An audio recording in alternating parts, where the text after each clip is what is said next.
Hey everyone, welcome to today's edition of One Single Story. It is Wednesday. We're in the book of Zephaniah, chapter 3, verses 9 through 20.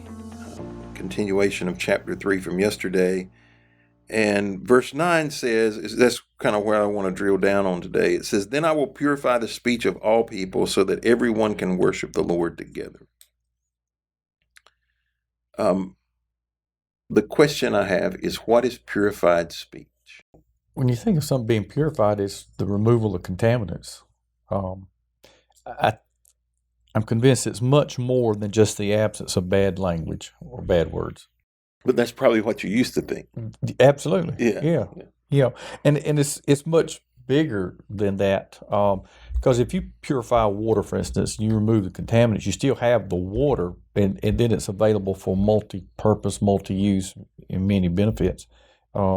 Speech, same way. And the thing about speech, like many other things we've talked about in here, is actually a reflection of what's on the inside of us that manifests on the outside. And so really, if you're going to get purified speech, there's some indication, at least to me, that there's some purification that's taking place on the inside of an individual. We see in the verses preceding it about the prophets being arrogant liars, and I think that's part of it, that what is spoken is true.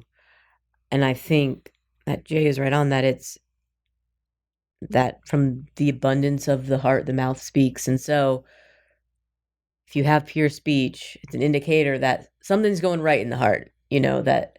So there's just a removal of all the pride that we've talked about, all of the arrogance, all of the self-reliance. And I mean, whenever we're looking at Old Testament prophecy books and we talk about purify, it has to be that they were worshiping other gods, and that it needs to be all the speech that is worshipful is focused on Yahweh. Y'all similarly addressed, but you talked about a couple of different things. What are some, to you,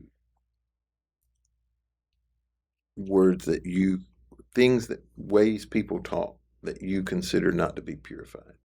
Well, I would say more than specific words. Emojis is what you're talking about. I don't have enough knowledge of I've learned more recently than what I knew. I'm just like, I have no desire to study them. So I'll just leave that there.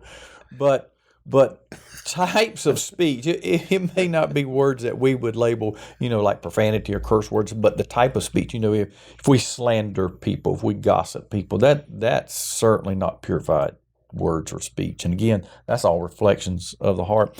The thing that I took out of this passage was that the purified speech was the thing that put the people on the same page, brought them together, and allowed them to worship together. And so really, to me, it was twofold focus. It's the absence and the lack of this type of speech and behavior that facilitates this, which requires purified words. If we're going to worship God, if we're going to bring people together, those are examples of purified speech. And so it's not just the absence of, but it is the implementation over here too. I think it's a much broader spectrum. Yeah, and not just worship the Lord, but worship the Lord together. Mm-hmm. And that community that when you have unpure speech, it affects people around you. Contaminates. And it hurts people, and it makes people not want to trust you with things. And it just causes a lot of strife when we're speaking the truth and when we're speaking kind words, and that it helps bring people together. Do you believe that there are words that are tones or types of speech that would be impure to Alyssa but not impure to you, or vice versa? Yeah, I would say so. I think some of that would have to do with upbringing and prior experience, because certain tones or words, for instance, may invoke thoughts or feelings to her based on life experiences that I would never associate with that. There have been words occasionally that come up in conversation, even like in a staff group, where for some people they're like, "Whoa, you shouldn't use that word, shouldn't say that," and then to some people, it's just like, What's the? I don't understand." And so the answer would be yes. In some ways, yes, and in some ways, no. I'm not sure. I think there definitely are things that would offend me that wouldn't offend Jay, and vice versa. But then when we're talking on the level of purity, I'm not sure. I'm not sure. I'm probably not going to say certain words, Well, but I got a couple on my mind. okay. Well, I'll let you say it because nobody will think twice about you. You don't want to be the YouTube clip. Huh? Well, I'm going to give you a funny one. That based on upbringing and culture. That's right. Some people wouldn't blink an eye, and some would be devastated by it. I'm going to give you a funny one first, and then I'll give you one that is a trigger word for culture.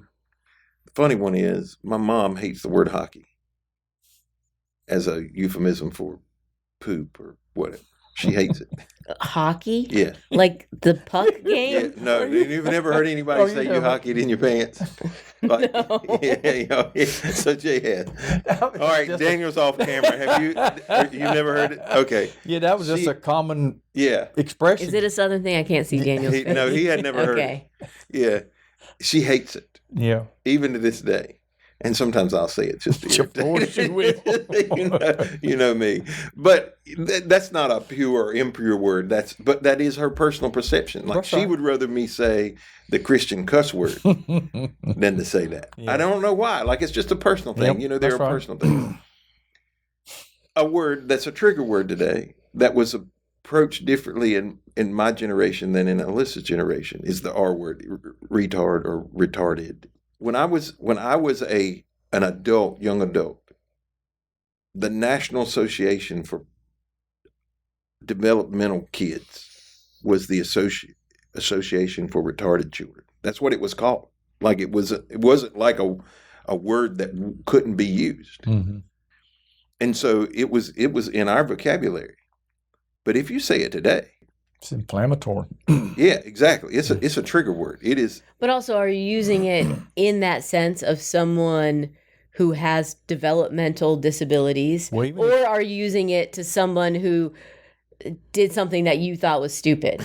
Both. The answer is both.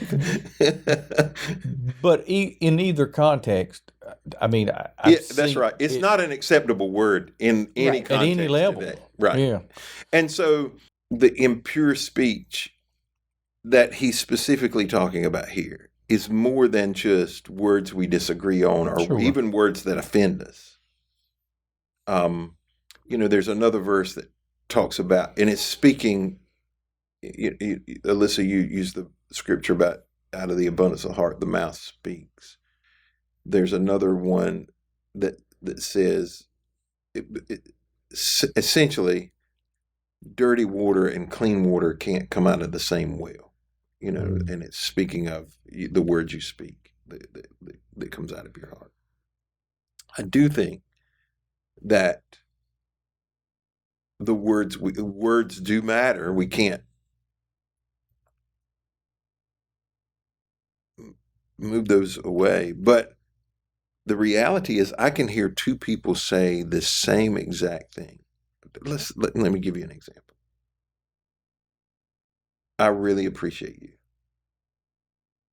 There are some people, when they say it, they're trying to get something, trying to gain favor. They're trying to impress somebody that's close by, and it's impure. And you know it when they say it. There are other people that can say the same exact words, I really appreciate you, and you know they mean it, like it was meant from a place of genuineness. So it's got to be more than words. There's got to be some motive behind it. There's got to be some heart behind it. Because, we can come and say, if it's just a matter of, so we think in terms of worship, of praising the Lord and the words that we use, it's got to be more than that. There's got to be a unity of the heart that he's speaking of. Because even on a purification level, and I genuinely believe the three of us want to live pure lives. I don't think that there's any part of us that wants to be impure. But the reality of that is also we're at different places. Sure. In our age, in our upbringing, in our background, in our personality, and how that is expressed out of our heart or out of our mouth may not always match what somebody else would say would be impure. Or absolutely. pure. And so it's got to bubble out from on the inside, and there has to be a peace. You have to understand the heart.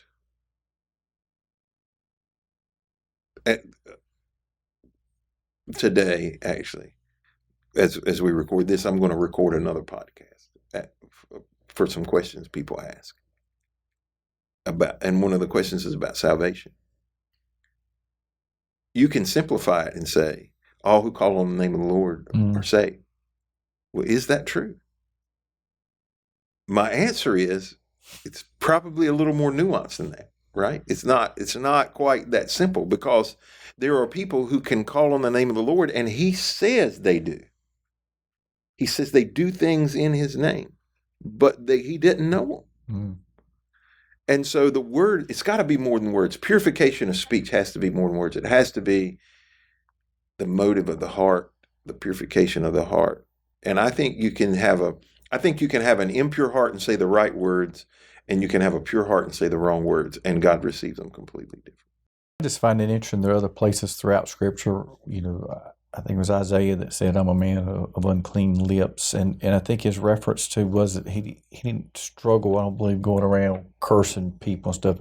He was saying that I have issues on the inside that need to be dealt with, that sometimes manifest themselves, not just in the words, but the way they're spoken, when they're spoken, how they're spoken, etc. And I can identify with him on that. Well, thank you for being with us today on this edition of One Single Story. We hope you'll be back tomorrow as we continue this conversation about Zephaniah.